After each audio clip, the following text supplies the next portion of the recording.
నమస్తే అన్న. ఏం పేరు మీ పేరు? నా పేరు రాజానా. రాజు. రాజన్న, ఇప్పుడు జూబ్లీ హిల్స్ నియోజకవర్గం ఉంది. సరే, మరి ఏంటన్న ఇప్పుడు జూబ్లీ హిల్స్ నియోజకవర్గంలో ఆల్రెడీ ఇప్పుడు మరి ఉప ఎన్నిక వచ్చింది. ఏంటి మీ అభిప్రాయం ఏంటి? అంటే ఓటర్ ఎట్లా ఉన్నాడు? ఎందుకంటే 3 పార్టీలు కూడా గట్టిగా ఫైట్ చేస్తున్నాయి కాబట్టి మరి ఈసారి ఎటువైపు, అంటే కాంగ్రెస్ వైపు ఉన్నారా, బీజేపీ వైపు ఉన్నారా, లేకపోతే బీఆర్ఎస్ వైపు ఉన్నారా? ఏంటి పరిస్థితి ఎలా ఉంది? ఇక పబ్లిక్లో చూడన్నా బీఆర్ఎస్ వైపే ఉంది. కేసీఆర్ రావాలంటున్నారు.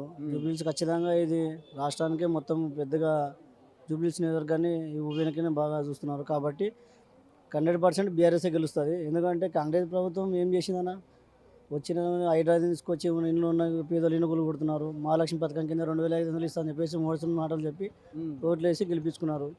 ఇంతవరకు లేదు. కళ్యాణ లక్ష్మి అని చెప్పి తులం బంగారం ఇస్తున్నారు, తులం బంగారం లేదు. అసలు విద్య వైద్య అనేది అసలు మొత్తానికే ఏం లేదు.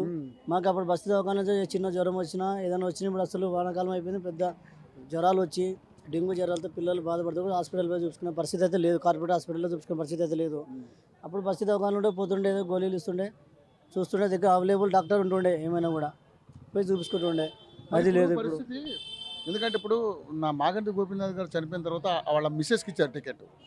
మరి ఏంటి ఆవిడ మంచిగా అంటే పొట్టు సాధించగలదా? ఎందుకంటే ఒకవైపు కాంగ్రెస్ పార్టీ నుంచి నవీన్ యాదవ్ ఉన్నాడు, ఎట్లా ఉండబోతుంది? కాంగ్రెస్ పార్టీ అంటే ఇక కాంగ్రెస్ పార్టీది ఏముందన్న చెప్పు. కాంగ్రెస్ పార్టీ మేము ఏమున్నా ఏం పనులు కావాలన్నా ఢిల్లీకి పోవాలంటారు వాళ్ళు. మనకి లోకల్ ఇక్కడ ఉండేటోళ్ళు దగ్గర ఉండి కార్యకర్తలు కానీ అందరికీ అధికార పార్టీ కాబట్టి ఇక్కడ అధికారం ఉన్న ఇప్పటివరకు ఏం తెలియదు కదా. వచ్చి 2 సంవత్సరాలు అవుతుంది దగ్గర. ఇప్పటివరకు ఏం లేదు కదా. ఉన్న పథకాలను అమలు చేసారా? చెప్పారు కానీ మాటలకి ఉన్నాయి కానీ చేతులకు ఏం లేవు. ఒక పథకం అమలులోకి రాలేదు. సునీత గారు గెలిచే అవకాశం 100% and 10% కంపల్సరీ గెలుస్తారు. సునీత మేడం గారు అత్యధిక మెజార్టీతో గెలుస్తారు. బీఆర్జీ గెలుస్తారు 100% జూబ్లీస్లో 100%. బీఆర్ఎస్ బీజేపీ ఎలా ఉంటుంది? బీజేపీ ఉంది మేడం. బీజేపీ ఎక్కడ ఉందా? అది బీజేపీ లేదు ఇక్కడ. జూబ్లీస్ కాన్స్టిట్యూన్సీలో బీజేపీ లేదు. సో ఉంటే ఫైట్ ఉంటే ఎవరెవరికి ఉంటుంది? అంటే కాంగ్రెస్ బీఆర్ఎస్ ఉంటుంది తప్ప ఏం లేదు. బీఆర్ఎస్ గెలుస్తారు 100%. పోటీ కూడా ఏం లేదు కాంగ్రెస్ మాకు పార్టీ ఇక్కడ. పెద్ద పోటీ ఏం కాదు. పోటీ ఏం లేదు, పెద్ద పోటీ ఏం కాదు. 100%.